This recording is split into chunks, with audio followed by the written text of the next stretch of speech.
이제 바르셀로나 이적 소식을 좀 살펴보면 이번 여름에 어떤 선수들이 떠날 가능성이 높을까? 테오 슈테겐이 바로 나오는 상황인데 테오 슈테겐도 바로 방출을 해야 돼요. 왜냐면 이 선수가 지금 2년 동안 거의 뛴 그게 없거든요. 거기다가 주장인데 계약 기간이 2028년까지예요. 2023년 라리가 우승에 큰 역할을 하며 인상적인 활약을 펼친 뒤 재계약을 했는데 당시에 급여를 일부를 연기를 하면서 클럽이 라리가의 급여 제한을 맞출 수 있도록 도와줬긴 했다고 합니다. 왜냐면 바르셀로나가 재정 상황이 좋은 게 아니기 때문에 이런 급여 문제를 좀 선수들에게 융통성 있게 좀 봐줄 수 없냐 이런 요구를 많이 했었죠. 그리고 이번에 최근에 했던 네이션스 준결승에서 포르투갈에서 패배한 경기에서 기자회견에서 바르셀로나에서 자신의 입지에 대한 질문을 받았을 때 자신은 떠날 생각이 전혀 없다라고 밝혔다고 해요. 이어서 구단 내 누구도 이 상황에 대해 나와 이야기하지 않았다. 그래서 나는 지금 걱정을 하고 있지 않는다. 다음 시즌에도 바르셀로나에 있을 것을 알고 있다 라고 말을 했다고 해요. 근데 고위 관계자들에 따르면 내년 시즌 구상의 핵심은 후안 가르시아를 주전 골키퍼로 세우는 것이라고 합니다. 그리고 또한 2년 재계약 제안을 받은 슈체스니 있죠. 이 선수를 백업 골키퍼로 유지하려고 하는 상황이고요. 하지만 테오 슈테겐을 팔고 싶지만 이 선수가 현재 계약을 유지할 권리가 있다는 점도 잘 알고 있기 때문에 주급도 달달하게 받고 있는데 재계약까지 지금 2028년까지이기 때문에 굳이 나갈 필요가 없다고 생각을 해요. 그 다음에 이제 안수 파티죠. 이번 시즌 11경기 출전 총 298분만 뛰었던 드디어 이 기나긴 시즌이 끝이 났습니다. 그래서 안수 파티는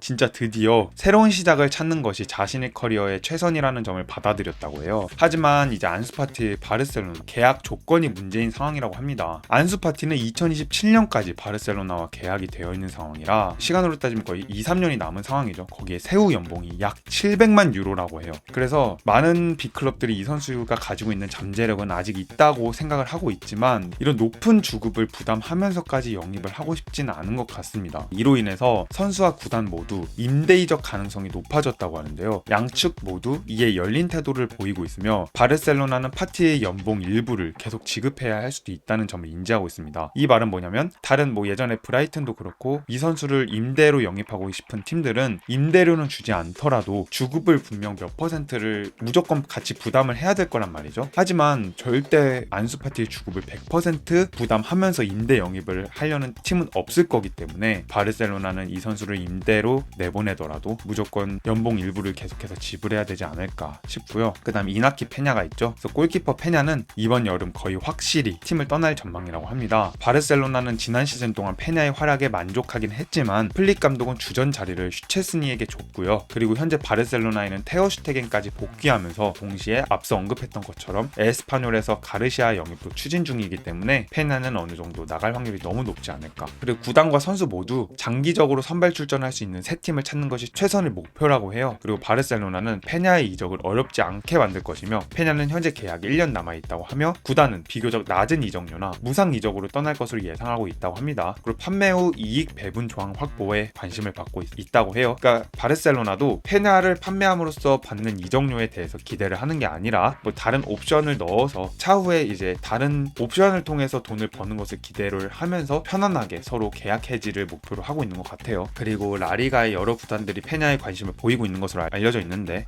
그 중에는 레알 베티스, 발렌시아, 셀타 비고가 포함된 상황이고요. 2023년에 임대 생활을 했던 갈라타사라이 역시 후보에 올라와 있는 상황입니다. 이제 파블로 토레인데요. 분명 재능이 있는 선수긴 하지만 바르셀로나에서 선호하는 공격형 미드필더 자리는 매우 경쟁이 치열하며 가까운 시일 내에 나아질 기미도 없죠. 왜냐면 페르민도 있죠, 가비도 있죠, 올모도 있고 너무 많은 선수들이 공미에서 뛰고 있기 때문에 파블로 토레가 아무리 잠재력이 있다고 해도 쉽게 선발로 내보낼 수는 없겠죠. 그래서 파블로 토레에 관련해서는 완전 이적부터 임대까지 모든 가능성이 열려있는 상황이지만 현재로서는 임대가 더 합리적이라는 의견이 많다고 해요. 바르셀로나는 토레가 언젠가 주전급 선수로 성장할 재능이 있다고 보고 있으며 토레를 완전히 놓치고 싶지는 않다고 합니다. 하지만 토레의 계약이 2026년까지로 되어 있기 때문에 만약에 이 선수를 더 미래의 자원으로 생각을 하고 있다면 재계약을 하지 않을까 싶고요. 그리고 지금 토레는 이적 가능하다는 사실을 알리기 위해 유럽과 중동 지역의 여러 구단과 접촉을 한 상황이라고 합니다. 그리고 이제 아라우오인데요. 아라우오는 올해 1월에 2031년까지 진짜 엄청난 양의 계약을 연장했으며 이 계약에는 6천만 유로의 바이아웃 조항이 포함되어 있다고 합니다. 그리고 아라우오는 최근 유벤투스 이적 제안을 거절했지만 여름까지 바르셀로나의 상황이 만족스럽지 않을 경우를 대비해 현실적인 이적료 조항을 설정해 두었다고 해요. 하지만 현재 아라우오 입지가 너무 좋지 않죠. 햄스트링 부상 복귀한 난 이후에 주전 센터백 자리에서 완전히 밀려난 상황이고요. 그리고 챔피언스리그 준결승 2차전 인터밀란과의 경기에서 부진으로 많은 비판을 받은 상황입니다. 그리고 작년에도 챔피언스리그에서 퇴장을 당하면서 다 이길 수 있는 경기를 아라우 때문에 망친 경기가 있잖아요. 그래서 아라우는 바르셀로나 팬들에게 좀 좋은 소리는 못 듣지 않을까 싶습니다. 그럼에도 불구하고 선수 측 그리고 여러 소식통에 따르면 아라우는 이번 이적 시장에서 이적할 의사가 전혀 없다고 해요. 이거는 지금 최근 언론사들도 계속해서 밝히고 있거든요. 그리고 아라우는 바르셀로나에 남아 플릭 감독의 선발 라인업 경쟁에 도전할 준비가 되어 있다고 합니다. 팀 입장에서는 괜찮은 이적 제안이 들어온다면 판매에 열린 태도를 보일 것이지만 이미 1월에 새 계약을 체결하기도 했고 아라우 본인이 팀에 남고 싶은 열망이 너무 강하기 때문에 이적 가능성이 너무 낮은 상황입니다. 그리고 이제 크리스텐센인데요. 크리스텐센도 비슷한 상황입니다. 이 선수도 부상으로 인해서 시즌 대부분을 결장했는데 복귀 후에도 선발 명단에 제대로 들지 못했어요. 하지만 현재 바르셀로나의 상황에 만족하면서 잔류 의사를 강하게 밝혔다고 해요. 하지만 크리스텐센은 아라우보다 정말 다행인 점은 뭐냐면 계약이 내년에 만료된다는 점인데요. 새 계약 협상은 아직 시작되지 않았고 바르셀로나 경영진은 계약 만료가 1년 이내인 선수와 시즌을 시작하기를 원하지 않는다고 합니다. 그럼에도 불구하고 현 시점에서는 크리스텐센이 다음 시즌에도 바르셀로나에 남고 싶어하는 것 같아요. 그 다음 파우 빅토르인데요. 이제 최근에 바르셀로나 스포츠 디렉터인 데쿠와 감독 플릭은 공격진 보강에 대해서 강한 의사를 내비치고 있습니다. 그래서 최근 기자회견에서 루이스 디아즈, 리버풀의 루이스 디아즈와 맨체스터 유나이티드의 레시포드를 직접적으로 언급했으며 이번 주에는 리버풀이 디아즈 영입 제안을 거절한 바 있죠. 그리고 지난 시즌 플릭 감독은 로베르토 레반도프스키가 부상을 당했을 때 바르셀로나 공격진의 깊이가 부족했다는 걸 느꼈다고 해요. 그래서 이거는 파우 빅토르에게도 좋은 상황은 아니고 그 자리를 메울 준비가 되어 있긴 하지만 기회를 충분히 받지 못했고 인정을 받지 못하고 있는 것 같아요. 그래서 바르셀로나는 근데 파우 빅토르를 잃고 싶지는 않다고 하면서 새로운 윙어가 영입되더라도 빅토르는 임대 이적을 하는 시나리오가 가장 유력하다고 합니다. 그래서 라리가 내에서 그를 원하는 구단이 많은 상황인데요. 그래서 빅토르는 플릭 감독의 팀에서 백업 역할임을 이해하고 있긴 하지만 정규 출전 기회가 부족한 것에 대해서 답답함을 동시에 표출을 하고 있다고 합니다. 그래서 바르셀로나는 그의 현재 1군에 자주 나서지 못하더라도 성공적인 임대 기간을 보내면서 클럽에 좀 더 가치 있고 도움이 될 수 있는 선수로 성장을 하게끔 도와주기 위해서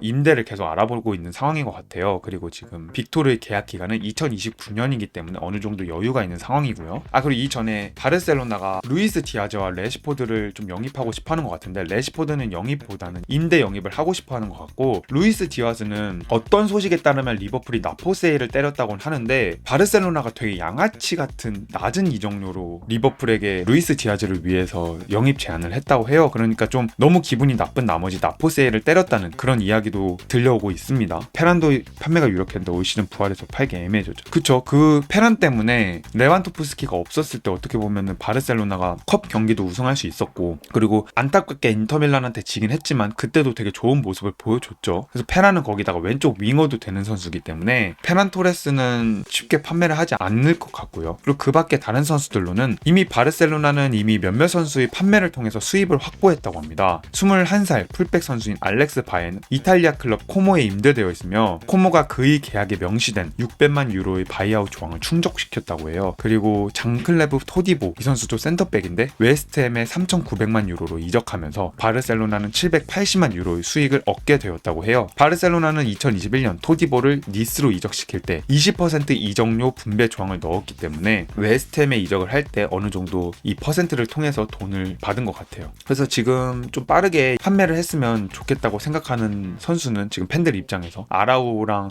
안수파티인데 두 선수 모두 계약 기간이 남아있을 뿐더러 거기다가 아라우랑 안수파티는 받고 있는 주급도 너무 높기 때문에 팬들은 좀 두 선수가 빨리 떠나주면 안 될까 그런 생각을 가지고 있는 것 같고 그나마 다행인 거는 이제 다음 시즌에 야말이 10번을 받는 게 확정이 되었죠. 드디어 이제 완벽한 10번을 받는 선수가 나타난 게 아닐까. 그 점은 다행인 거죠. 지금 전해져 오는 소식에 따르면 도용은 지금 재계약을 위해서 주급을 삭감할 생각도 있다고 합니다. 근데 지금 주급이 워낙 높기 때문에 낮게 설정을 해도 어느 정도 높을 것 같은데 어쨌든 선수가 그렇게 먼저 언론을 통해서 주급 삭감도 어느 정도 생각이 있다라고 말을 한 것 자체가 팀 입장에서도 괜찮을 것 같아요. 거기다가 지금 장기 부상 복귀 이후에 정말 좋은 활약을 보여주고 있고 이건 보드진이 문제죠. 그 유스에서 잘 키워서 재계약을 해주는 거는 너무 좋은 건 맞는데 약간만 잘 하면은 약간은 아니었죠. 안수파티랑 아르아우가 보여준 퍼포먼스 자체가 약간은 아니었지만 어느 정도 잘하면 순차적으로 주급을 늘려주거나 좀 조금씩